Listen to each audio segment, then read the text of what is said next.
Hello guys, എല്ലാവർക്കും captains വ്ലോഗിൻ്റെ പുതിയ വീഡിയോയിലേക്ക് സ്വാഗതം.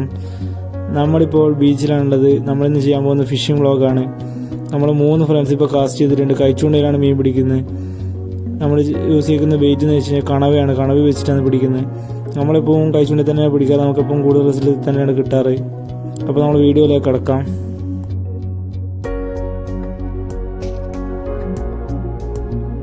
നമ്മളിപ്പോൾ രാവിലെ വന്നാണ്. ഇപ്പോൾ ഏകദേശം ഉച്ചയായി, 10-11 മണിയായി. ഇപ്പം നല്ല വെയിലുണ്ട്, അതേപോലെ തന്നെ ഇടയ്ക്ക് ഒരു മഴയും പെയ്യുന്നുണ്ട്. അതുകൊണ്ടാണ് കോട്ടിട്ടിരുന്നിട്ടുള്ളത്. നമുക്ക് നോക്കാം എന്ത് കിട്ടുമെന്ന് നോക്കാം.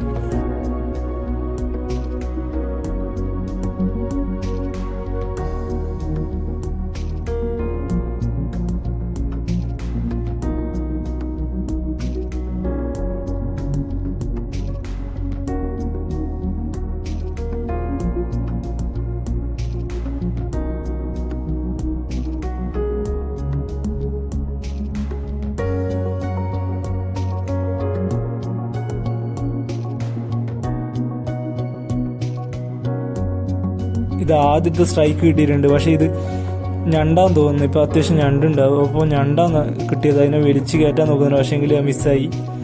ഇത് നമ്മുടെ ഫ്രണ്ടിന് നെക്സ്റ്റ് ഒരു നല്ല സ്ട്രൈക്ക് കിട്ടിയിട്ടുണ്ട്. അത്യാവശ്യം വലിയൊരു സ്ട്രൈക്ക്. അതാ കക്കുമനാണ് കിട്ടിയിട്ടുള്ളത്.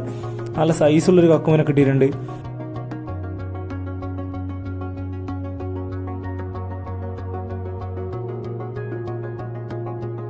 ഇന്നത്തേക്ക് പൊരിക്കാനുള്ള സാധനമായിട്ടുണ്ട്. ഇന്ന് തോല് പൊടിച്ച് കിട്ടിക്കഴിഞ്ഞാലേ പൊരിച്ച് കഴിഞ്ഞാൽ രക്ഷയില്ല സാധനമാണ്. അടിപൊളി സാധനമാണ്. പിന്നെ ഇത് ഷാർക്ക് വേഗപ്പെടുന്നതുകൊണ്ട് തന്നെ നമ്മൾ സാധാരണ കിട്ടിക്കഴിഞ്ഞാൽ 2 അടി നിലത്തടിച്ചിട്ട് ഇങ്ങനെ കൊന്നിട്ട് മാത്രമേ എൻ്റെ ചൂണ്ട പുറത്തെടുക്കാറുള്ളൂ. അഥവാ കൈ ഇതിൻ്റെ വായി കിട്ടിയിട്ട് കടിച്ച് പറിച്ചാൽ നല്ല ടീത്ത് ഉണ്ട്. അതുകൊണ്ട് തന്നെ കുറച്ച് കെയർഫുൾ ആയിരിക്കണം ഇതിൻ്റെ അടുത്ത്.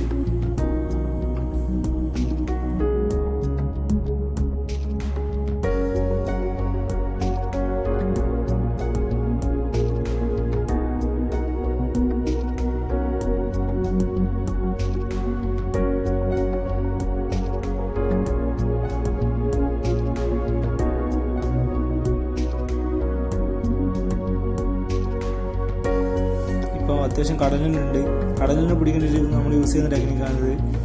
ഒരു കയറിൻ്റെ അറ്റത്ത് കുറച്ച് നങ്കീസ് വല, അതിൻ്റെ അകത്ത് കുറച്ച് കോയിന് കുടല് വെട്ടിയിട്ടിട്ട് കഴിഞ്ഞാൽ രണ്ടുണ്ടെങ്കിൽ ഇപ്പോൾ കോയിന് കുടൽ നിന്നാൽ വരുമ്പോൾ അതിൻ്റെ കാൽ ഓട്ടോമാറ്റിക്കായിട്ട് അത് കണിയും. പിന്നെ അതിൻ്റെ അകത്ത് പുറത്ത് കിടക്കാൻ കഴിയില്ല. അത്യാവശ്യം വല കൂട്ടത്തോടെ കെട്ടിയിട്ട് ഇടുക. അപ്പോൾ അതിൽ തന്നെ കുടുങ്ങും. പക്ഷെ അതിനൊന്നും കിട്ടിയില്ല നമുക്ക്. വീണ്ടും അടിച്ചിട്ടുണ്ട് കക്കുമൻ. ഇത് മറ്റതിനെക്കാട്ടി വലിയ സൈസ് സാധനമാണ്. മറ്റതിനെക്കാട്ടി സൈസ് ഉണ്ട്. ഇത് നല്ല പടപ്പുണ്ട്. ഇതിൻ്റെ ചൂണ്ട അങ്ങ് അണ്ണാക്കിലെത്തിയിട്ടുണ്ട്. നേരത്തെ തന്നെ ചൂണ്ട എളുപ്പത്തിൽ കഴിഞ്ഞു വന്നിട്ടുണ്ടായിരുന്നു. ഇത് നല്ല ഹുക്കപ്പ് ആയിട്ടുണ്ട്. അണ്ണാക്ക് തറച്ചുകൊണ്ട് തന്നെ കുറച്ച് ബുദ്ധിമുട്ടായി ഇതെടുക്കാൻ. കുറച്ച് റിസ്ക്കാണ്. ഇങ്ങനെയൊന്നും പിടിക്കാൻ പാടില്ല. ഇതിന് കൈ വായിൽ പെട്ടിട്ടുണ്ടെങ്കിൽ പിന്നെ രക്ഷയില്ല, കൊണ്ടുപോകും. അതുകൊണ്ട് തന്നെ കുറച്ച് ബുദ്ധിമുട്ടിയിട്ട് ചൂണ്ട പുറത്തെടുക്കണം. ഓക്കെ, അപ്പോൾ ഇന്നത്തെ വീഡിയോ ഇത്രയേ ഉള്ളൂ. അപ്പോൾ നെക്സ്റ്റ് വീഡിയോ കാണാം. Please like and subscribe.